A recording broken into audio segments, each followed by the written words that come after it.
કર્ક રાશિ માટે ઓગસ્ટનો મહિનો સાધારણ જવાનો છે. શનિની 7.5 હવે ઉતરી ગઈ છે. સાથે સાથે ગુરુ 12મા સ્થાનમાં પરિભ્રમણ કરી રહ્યો છે. તો શુભ કામની અંદર તમારા નાણાંનો ખર્ચ થશે. વિવાહ, મકાન અથવા તો દુકાનની અંદર તમે નવો ખર્ચ કરી શકશો. વાહન મકાનના પણ સારા એવા યોગ બની રહ્યા છે. સ્વાસ્થ્ય અહીં તમારું સારું રહેશે. 9મા સ્થાનમાં શનિ છે. આ શનિ તમને ક્યાંક ને ક્યાંક સાધારણ ફળ આપશે, કારણ કે ભાગ્યમાં અપડાઉન રહેશે. હા, ભાગ્ય તમારું ક્યારેક સાથ આપશે તો ક્યારેક નહીં આપે, આવું થવાની સંભાવના છે.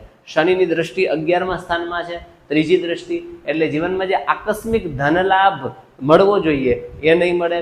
ભાઈઓ સાથે ખાસ વાદ વિવાદ થશે અને શત્રુઓ ઉપર પણ તમારો વિજય થશે.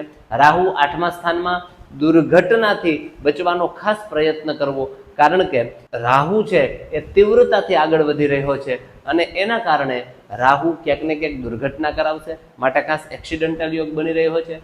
ગમે તે પરિસ્થિતિ હોય પણ તમને કોર્ટ કેસમાં તમારો જ વિજય થશે.